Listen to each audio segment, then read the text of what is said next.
Continúa, a ver si no hay necesidad de tener que borrar tanto para hacer lo siguiente, que es la clausura entonces para la multiplicación.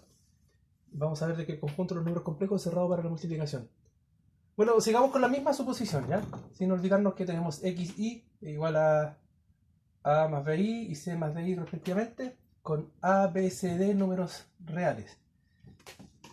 Y con eso mismo, sin olvidarnos, vamos a ver cómo es la multiplicación.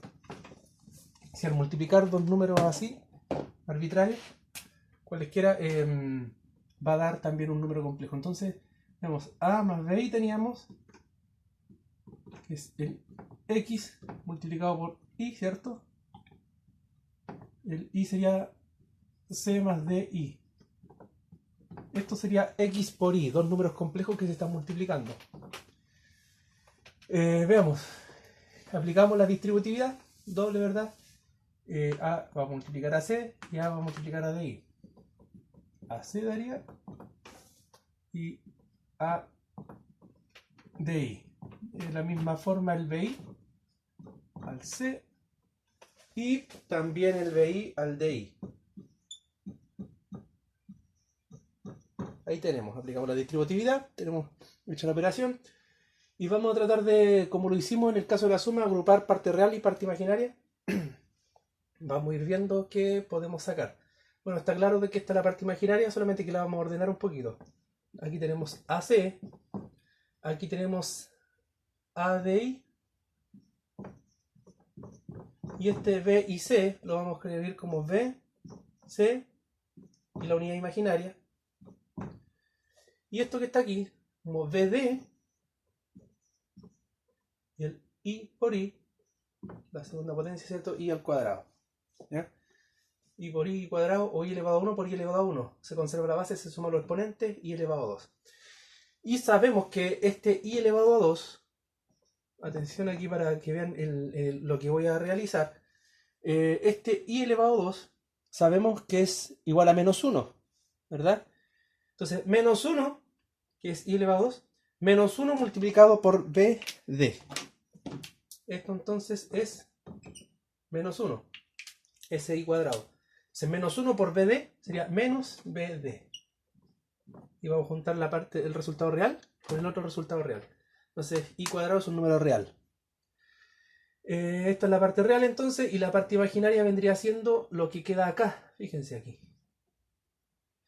Y puedo, como el I es factor común, factorizar por I.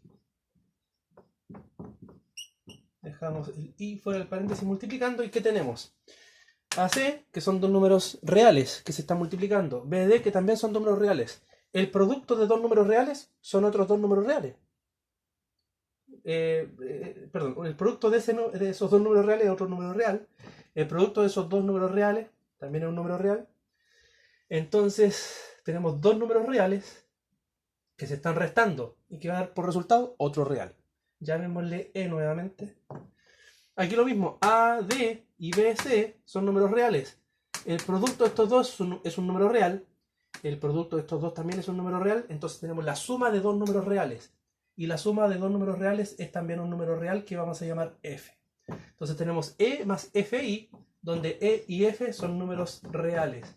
Por lo tanto tiene la forma, ¿cierto? Tiene la forma de número complejo, una parte real y una parte imaginaria, donde un número real multiplicado por la unidad imaginaria.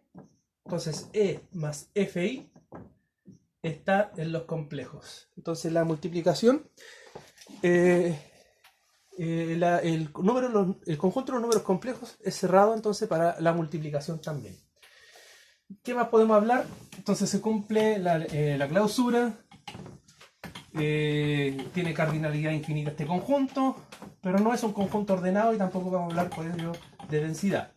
Ahora, así como lo vimos en todos los demás conjuntos numéricos en alguna oportunidad, vamos a ver también los axiomas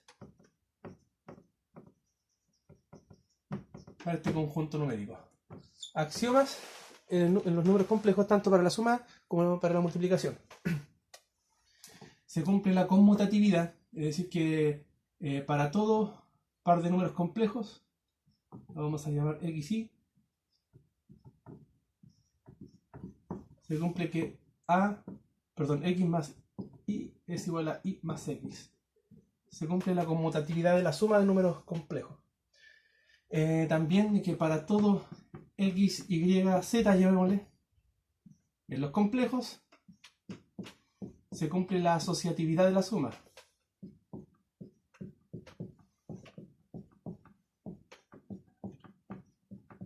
La asociatividad, ¿verdad? También en el conjunto de los números complejos tenemos elemento neutro aditivo. ¿Cuál sería?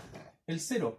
Porque si completamos la idea, ¿cierto?, de número complejo, parte real, parte imaginaria, ese a y b que reemplazábamos en la definición, ese número real, el primer número real lo podemos reemplazar por 0.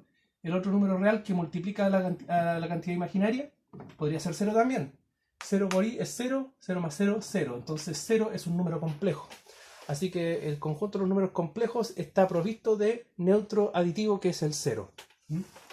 Entonces, para todo x en el conjunto de los números complejos, tenemos existe neutro aditivo, tal que x más el neutro aditivo es igual a x. Y el neutro aditivo funciona tanto a izquierda como a derecha. ¿Qué otra cosa tenemos? Existencia de elemento inverso aditivo. Para todo x en los complejos, tenemos, para todo x en los complejos, existe inverso aditivo de x, tal que x más su inverso aditivo es el neutro aditivo. Y el inverso aditivo funciona tanto a derecha como a izquierda. Si decimos que x nos va a servir para después, sea x es igual a más bi, ¿ya?, con a y b reales, digamos y también, lo vamos a utilizar más adelante, y igual a c más bi, con c y d números reales. Y por último también hablemos de z. Z igual a e más f y, donde e y f son números reales. Ya, entonces tenemos que a, b, c, d, e y f son números reales para decir que x, y, z son números complejos. ¿Ya? Hablemos del x que estamos usando acá. Si tenemos x igual a c, perdón, x en c, que es de esa forma, podríamos hablar del inverso aditivo de x, que sería menos x es igual a menos a más bi. ¿Ya? Que sería a la vez igual a menos a menos bi. ¿Qué va a ocurrir? A más menos a da 0, ¿verdad? Tenemos x más menos x. Acá vamos a tener a más bi. Si reemplazamos el menos x, tendríamos también menos a más bi. Entonces tenemos el a más su inverso aditivo, que es 0, y tenemos bi más menos bi, que daría también 0, lo cual es igual a 0. Entonces existe inverso aditivo para todo número complejo. Eso por ahora. Hablemos un poquito de la conmutatividad. Bueno, ya hablamos de la existencia de neutro, que es el 0, de inverso, ¿cierto? El inverso de a más bi es menos a menos bi. Y para la conmutatividad, ¿cómo podríamos ver esto? Veamos si es que esto se cumple. A lo mejor te pueden pensar que es muy obvio, pero de esta misma forma, con esta misma idea, espero que también lo hagan ustedes para la multiplicación, que ahí va a ser un proceso más largo y les va a servir de ejercicio. Entonces voy a tomar el x más y. ¿Cuánto nos da? X es a más bi y el y es c más di, ¿verdad? Voy a tomar a más c ¿cierto? Por conmutatividad y asociatividad, más BI más DI. Y finalmente tenemos que eso, si lo factorizamos por I, nos da esto, ¿ya? Eso por el lado izquierdo, ¿cierto? Y por el lado derecho tenemos que Y es igual a C más DI más X, que es A más BI.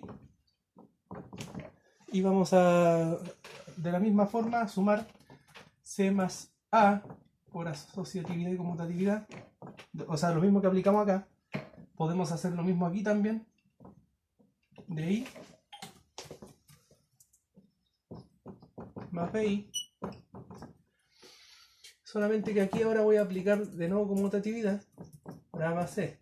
El orden de los sumandos no altera la suma. Son dos números reales. Podemos aplicar la conmutatividad de la suma en los reales. Aquí me faltó factorizar, ¿ya? Voy a factorizar D más B. Factorizamos por I porque I es factor común. Y finalmente A más C más D más B. Voy a aplicar también conmutatividad porque son dos números reales. Puedo aplicarlo. Se cumple la conmutatividad de la suma. B más D por I. Y tenemos exactamente lo mismo, ¿cierto? En ambos lados, lado izquierdo, lado derecho, da exactamente lo mismo, se cumple la conmutatividad de la suma. Yo quisiera que hicieran lo mismo para la asociatividad de la suma de números complejos. Solamente que ahora vamos a tener X, Y y Z. Quiero que hagan lo mismo para la multiplicación. Ahí van a encontrarse con potencias de I, donde tienen que hacerlo con cuidado.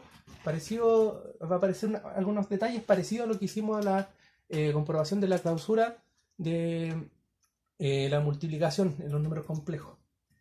Eso por ahora, ¿no? Será entonces hasta la próxima clase, donde vamos a ver alguna cosita más. Hasta pronto.